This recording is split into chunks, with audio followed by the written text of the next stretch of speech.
Hello and welcome again to another video, and today's video I'll be showcasing the mythical I pulled recently. In the last shard pull we pulled Toshiro. He's the mythical from the Shadowkin, and he has some probably the best looking champion in the entire game. But remember that I do believe the better the better the champion looks, the worse his kit is. If we look at his kit, nothing seems surprising, but there is something insane about him, which is his A3. So usually, like, I know most people that read the kit from A1, A2, and A3. I like to read the kit from A3, A2, then A1, because most of the strong abilities are A3. So we could know what do we expect. So his A3: attack all enemy, place decreased defense and leech debuff for 2 turns. That's nice. 3 turn AUE. It has decreased defense and leech. Leech is probably, you only use it literally on Hydra. So whenever you could use it on Hydra, that's good. Which means this champion speaks out loud that it's Hydra. Place an extra hit on enemy under 2 or more debuffs. So he lands 2 debuffs. So whenever those are landed, or there is already 2 debuffs, he's gonna attack another one. His multiplier here is 3.7. So if he does it twice, that's 7 multiplier, probably one of the highest in the entire game. Not just that, he also gets damage, can apply damage based off his HP as well, because his abilities attack and HP. The multiplier here also gets 0.1 multiplied by his HP. So if you have him at 60k HP, that's like 6,000 multiplied by the crit damage. So if you have him at 60k HP, 0.1 is 6k multiplied by 2, because it's double hits, that's a 12 multiplied by the crit damage. So this one, it does insane amount of damage, again, as long as there is 2 or more debuffs on the boss or whatever you are attacking. And then you go through his A2, which is attack 4 times at random. Each hit increase this champion attack and HP by 5%. So again, also based off attack and HP. While in their base form, stack up to 100. So let's say you build him with 6k attack, he's going to be around 12k attack. If you build him with 60k HP, he's going to be around 120k HP. And if you look in the previous video, literally like after 5 minutes of the fight, he had twice the size of the HP bar because of this ability. As long as he attacks people under leech debuff, which means you don't switch his form. This is where he has to stay. Damage inflicted by this skill increased by 15% also. Like, this is not just it. So again, you increase your damage by 15% for each leech debuff on the enemy team. So if there is 4, that's 60% more. And if there is increased attack, okay, long story short, in one of the hits, he did 20 million damage on Hydra. Can you imagine that number? Literally 20 million damage. We're talking about numbers like Trunda being able to do that with like some cheese stuff that aren't supposed to happen. Like, we asked Plarium to nerf it, but literally Toshiro does it straightforward without any cheese mechanic. That's literally his kit. That's what he meant to do. And his A1 is probably the most underrated A1s in the game, especially against Hydra. Attack one enemy, 50% chance of attacking another enemy if they are under a leech. So if every time he uses A1, whether it's ally attack, him using A1, or him joining the attack, or him countering attack, I think I said join attack twice, he has a chance to double hit the boss, and hit whatever there is. And then 50% chance to hit another thing that's under leech debuff. The good thing also, if also places perfect veil for 1 turn. So probably he's going to be a mischief tank the entire fight. So if he has perfect veil, the fear head. I don't want to be missaying that. This A1 in one of the fights, as far as I remember, each hit we're doing around 1.5 million damage. So 3 million damage just from his A1. If you think I am copying, you could go back to the previous video, Toshiro doing like annihilating Hydra. Literally, like, I just did the entire fight, and I just put some clips where like he was doing around between 15 to 20 million damage. His passive: fill this champion turn meter by 5% each time they attack target under leech. So every time he AoE, there is leech. Okay, that's 20%. His A2, he attack, that's 20%. That's 4 multiplied by 5, that's 20%. His A1, he double attack, there is leech, that's 10%. inflict 25% more damage to enemy under leech. So remember how he increases his attack, he increases his HP, he does also more damage if they are under leech, and then from his passive he also does more damage, 25% to enemies under leech debuff. So it's so many multipliers that are happening as long as they are under leech debuff, which explains how he was doing 20 million damage every time he used his A3 or A2. Now, his base form, stats, 103. That's probably the lowest its speed on a mythical, but it's nice. As long as it's above 100, that's decent. His attack is 1520, probably not as high, not as what you would expect from a mythical champion. But hey, the multipliers are good, so why not, right? For an attack champion, he's considered an attack. He has 18k, almost 19k HP. That's a lot, okay? And remember, he's a mythical, so he gets 35% aura. So you could just lead him and get 35% more HP, which is gonna translate into like more damage. His second form doesn't have the multiplier, so I'm not gonna go through like deeply into like how does his multipliers do. But basically, his A3, AoE attack, decreases speed and leech, and then grant an extra turn. So with this form, remember like how in this form he does damage based off attack and HP, but he scales way better based off his attack. Like it's like, let's say here, it's a 3.7 multiplier plus multiplied by attack plus 0.1 multiplied by the HP. But on the second form, remember how it was 0.1 multiplied by HP? Here it's 0.23, so it's an HP nuker. Consider him an HP nuker, similar to stuff like Krokmar, like not Taras level, no, similar to Krokmar level, with the exception that Krokmar doesn't debuff, while this champion does lots of debuffs, decreases speed, leech, then grant an extra turn. Then he goes to his A2, well he attack all enemy, then heal all allies except the champion by 10% of the damage inflicted, and he does some decent damage. The value of the heal increases by 5% for each leech. So consider like on the base form, he does more damage based off how many they are under leech, while here he heals more based off the how many people are under leech. His A1, attack all enemy, 50% chance. That's a very decent A1. Increasing the duration of all enemy debuff by 1 turn. I assume that the best gear you would choose if you want to build him for Hydra using the second form would be cursed gear. With the cursed plus 4 pieces of Merciless, so you can get the -1 cooldown every time, a chance with 30%. So you can keep using this, get another turn. It's all AoEs, remember that. His passive doubled the amount of healing, so it's while like on the other one almost increased the amount of damage, while here increased the amount of healing, decrease the damage taken from enemy entered leech. So he doesn't die as long as there is leech. Aura, same. Speed, 100, not the best. 100 defense, 1000 defense, 1100 attack. But look at his HP, one of the highest in the game, 25k. So where are we going to use him? Well, I'm not going to use him in Hydra because I have a dedicated video about him in Hydra. But I'm going to see whether he's worth it for other content, such as Dragon, okay? I build a random team. It's not supposed to team. It's just to showcase the power of him plus Mikage. Like, this is what we are going to see in the future. Like, Plarium is going to focus on making the mythical synergy well together. Now, how did I build him? I built him with Savage and 4 pieces of Merciless because I had a 6-star soul for him. So if you didn't watch the previous video, I pulled a 6-star soul like a month ago, and I pulled him yesterday. So I had a 6-star soul ready for him, and you know the rules. 6-star soul, easy crushing rend, which means he's almost gonna ignore all the defense, especially if you have Savage and Helm Smasher and some Great Hole bonuses. So look at the pieces. This one is actually great. Double attack rolls, speed, crit rate. No crit damage, but there is flat HP. He benefits from HP.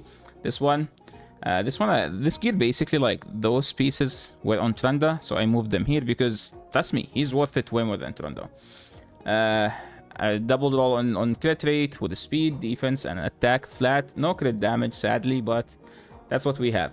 Speed, attack, speed, crit rate, HP %, and flat HP, which is good for him since he scales based off HP. This is with this piece I get scammed the most with Plarium. I was hoping to get any crit rate rolls, but I get triple flat attack and 1 defense. If anything landed on HP, I would be like way happier. But hey, it has it's a good glove, and I spent like I think 3 and 4 and 5 dust so to get the crit damage, and I was able to get it. The chest piece is amazing.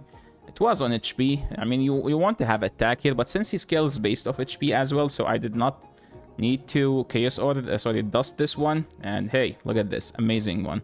The boot probably the worst, but hey, it has attack percent, double crit rate, high crit rate rolls, and speed on speed. His banner is probably the best on my account for an attack nuker. I was literally like preparing this to build the duo Mikage with Oboro, and then I was like, you know what's getting better than Oboro? That does great with Mikage. Yeah, Toshiro the Bloody.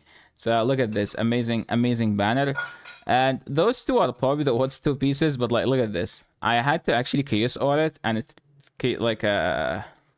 I chaos ordered it and I get this stat. It's not bad because I was able to get 12 crit damage and 12 crit damage, so 24. So think of it as like a 5-star crit damage amulet. Not the greatest, but remember, since it's a flat HP, goes to his damage too, so it's not ideal. But remember, we get 4 pieces the bonus for the Merciless, and that's insane. That's decent. Okay, I'm not gonna say insane. That's very decent. Because that means more A3 and more A2. His ring is also not ideal. It's a defense ring, but we have double attack rolls. We had flat attack, HP percent, and HP. So we had all the rolls that go toward his damage. Pretty much very nice gear. Usually you don't need to ascend your gear for PvE, but hey, he is 6 stars, so he earned it.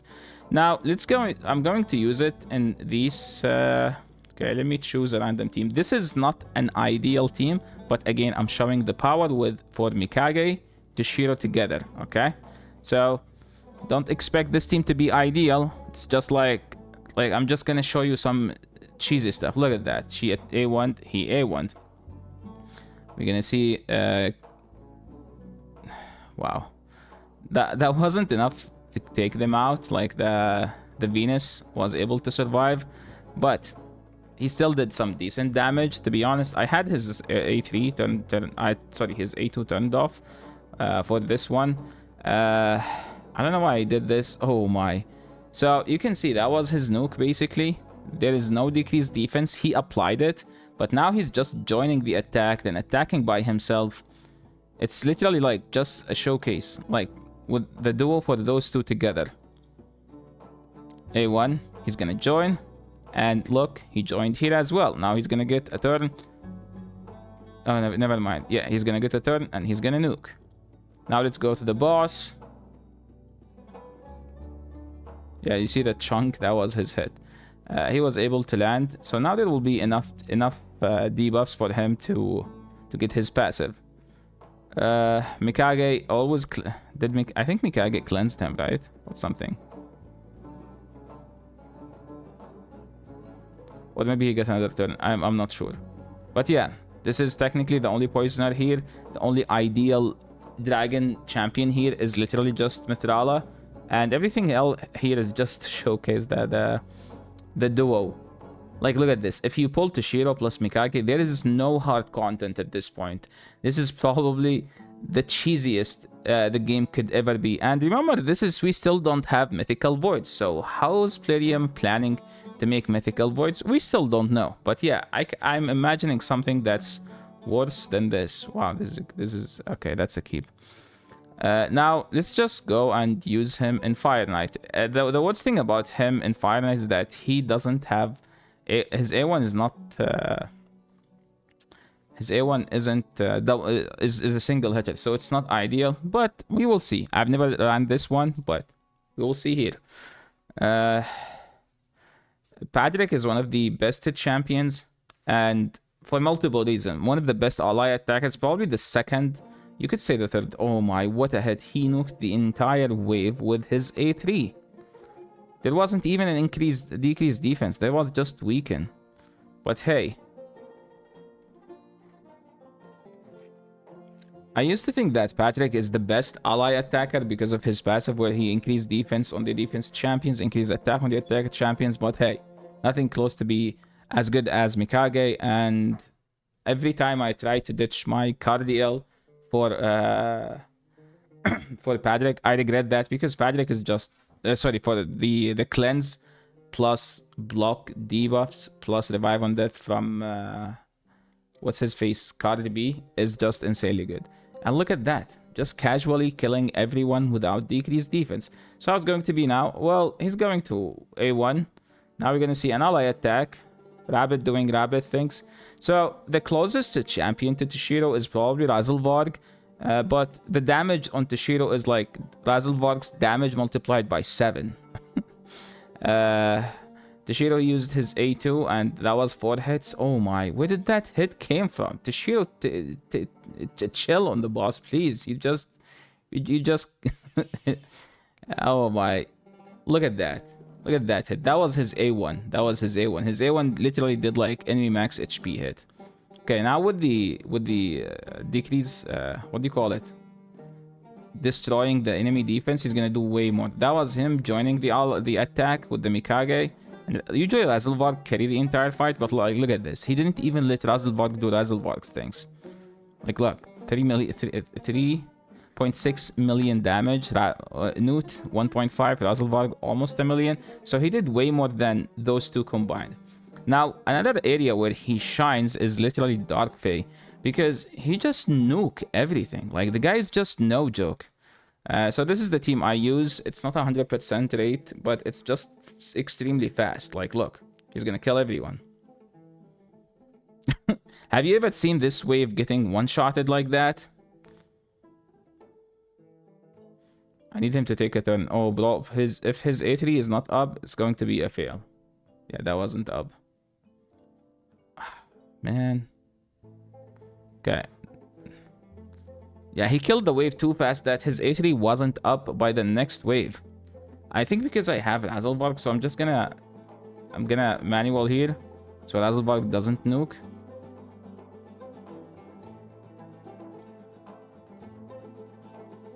I need him to take another turn so he will have his A3 ready for the boss. Okay, now we can do it. Okay, we're getting to the boss. Now, look at that. This is the first time I've ever seen Akrisia dying to an AoE hit, because Akrisia like has 50% damage mitigation on AoE on AoE hits or something. But yeah, I was just, oh my, yeah, they stole my Toshiro. Hopefully he does not counterattack. If he counterattacks, that's like a kill, like trust. Now just watch the boss getting annihilated once he lands his leech. The good thing about Razzlevarg with him is that Razzlevarg also put leech, so it doesn't have to be his, remember, right? So that will help him to do more damage, because I noticed like whenever there is leech, he's gonna do way more damage. So you need another champion with him to put more leech, because he's just gonna obliterate all the bosses in like 2 seconds. So you can just have them, like as an example, on Hydra heads, once they are dead, you can just have another champion to put the leech, and then he can just nuke again. And the fastest I was able to do with the duo Mikage Toshiro, again, I call it the duo. This is the best duo in the entire game right now. Like if you're talking about damage, 28 seconds. I think did I use ninja? Wait, I didn't even look. I didn't even look closely. Yeah, this is not ninja. There's a ninja here, yeah, for sure. Must be. Any other content where well, I tried him in arena, to be honest. His damage is just not good when there is no leech. Like, let's see. Let me show you. Like here, any nuker I have would just nuke the entire team. I think he can. This is a very squishy team. Yeah, this is a very squishy team. Let's go with the Siffy one. Oh my, I hate UDK teams. Where's your stone skin, sir? Yeah, look, at the Siffy is still full HP. Let's just kill the Siffy. Wow. Dude, nothing worse than Inithui in the entire game, I swear. The only good thing about Inithui is that if he kills UDK, sorry, if he kills Wukong is not coming back. So let's use his. Wow, that killed his A2.